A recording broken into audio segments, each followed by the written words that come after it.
I'm gonna make a prediction. We're heading to another call. And we're en route. Yeah, 455's clearing off that fire at the 10 and the 60. I'll be en route to the reported physical rescue 6086 Venice Boulevard from the, just coming up on the 10 and the 110. All right, so we're just clearing off that fire, which, again, it's not really a huge deal for us because the fire's up on the freeway. There's literally concrete up, so there's terrain-driven fire and then there's wind-driven fire. We don't really have any wind. Downwind from the fire was a little bit of brush, which might take off, but if you look uphill from where the fire was burning, it ends at the side of the freeway. So usually when you have a situation like that, it's not really going to go anywhere. It's not going to, the cars on the freeway aren't going to catch on fire. They're moving. So, and then the transients or the homeless started it. So it's like, at that point, I don't really care because nobody cares because it's such a common thing, sadly enough. But we do have a call that just came out for a physical rescue. I'm going to put the time of call at 11:26 p.m. All right. So we're heading over there. This is just a straight shot for us down the 10, which is great. We don't have to go through any of the trans roads. But 28 West 30. Usually a physical rescue in this area is going to be pretty serious. We're talking high speeds. So we've got La Cienega Boulevard is right there. We've got Venice Boulevard. People go pretty fast on those two streets. And I see where they're reporting the call. That might be where the cars landed. Looking at those two high-speed intersections, it would be a fair guess and a fair assessment at this time, not knowing anything about obviously what we're going into outside of the dispatch, that this crash could have occurred on La Cienega at the intersection, and then the cars, spun and continued to slide over to the address that we have here. Or it could have been somebody coming off that street and then got hit by somebody on Venice Boulevard. So, additional. We're getting reports. The vehicle's on fire with people trapped inside. All right, that just changed things.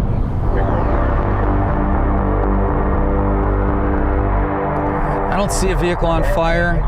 Might have hit the center divider, but I don't see a vehicle on fire at this point. We are. They do have the hose out, but it looks like it hit that pole in the center, which is pretty serious. This is going to be a major traffic collision here. Yeah, it looks like the vehicle went straight into a support pole for the freeway. That's pretty heavy stuff.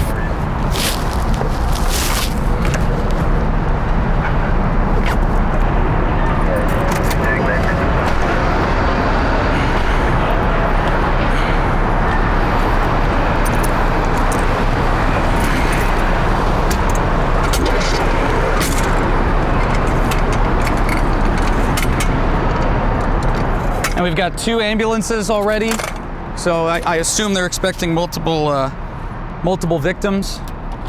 And now that we're out, we're going to be direct line of sight, but not too much information as far as updates are concerned. All right, let's do it. Watch cross traffic. This guy's flying.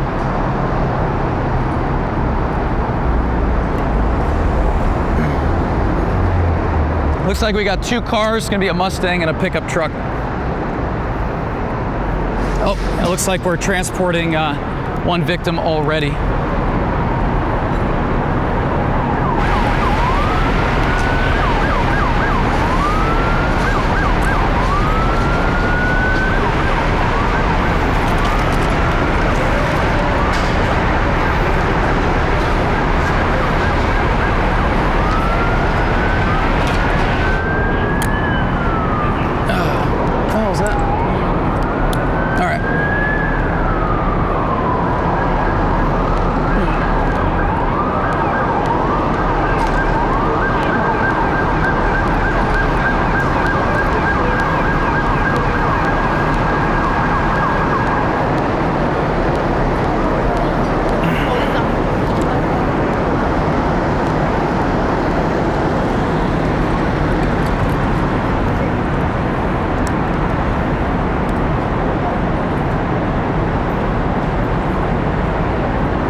very serious mechanism of injury. We've talked about that before here on Code 2.0.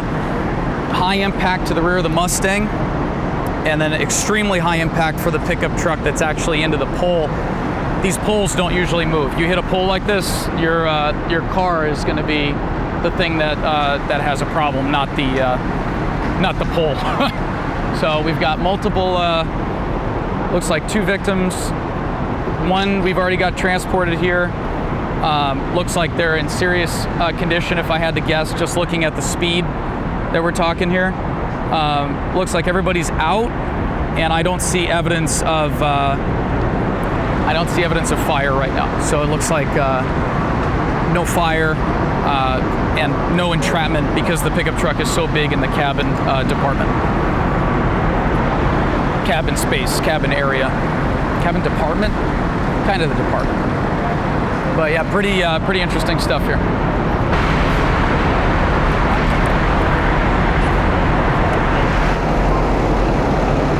Oh, I think we got one.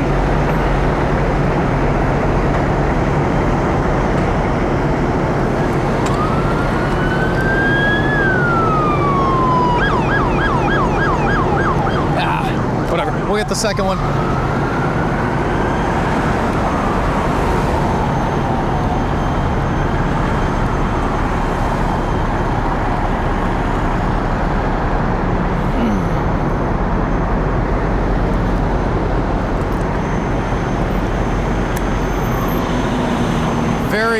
Very intense crash. Very surprising that it wasn't worse than what we were hearing here.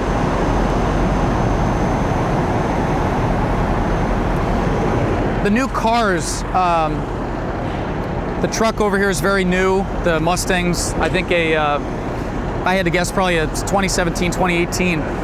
The newer cars are so much better built than the stuff we saw in the 80s and 90s. A lot of times when we're on fatal traffic collisions, it's older model cars. That or people not wearing seatbelts. That's always a big one. But older model cars do not perform as well as these do. I mean, we've got airbag deployments in the side, curtain airbags now. They've got airbag steering wheel. I mean, everywhere in the car you got an airbag. And you see an accident like this, that's that intense with the 2 cars, and then obviously the truck coming to rest up against that pole. We don't know how hard that truck hit that pole. And I mean, you can see the skid marks. I mean, we've got a pretty lengthy skid mark going all the way down the street here, probably about 60, 70 feet. So you got to imagine they're doing pretty high speeds. When we see, sorry.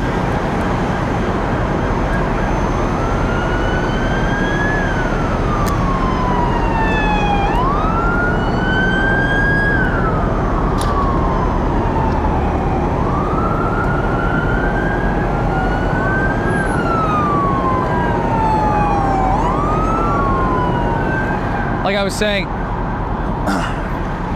when we see high impacts like this, you see people that are, being transported in, they're not dead. they're in decent condition. When you see that, the only testament to that is the build quality on these newer cars. Because an accident like this back in the 90s or even late 80s or even late 90s, early 2000s, excuse me, would have been probably a more serious, more substantial injury crash. So pretty cool to see people not walking away. Again, I don't want to say that they're totally fine, but being in a better condition than they would have been if they were in, a 1990 Honda Civic. No offense to the Honda guys.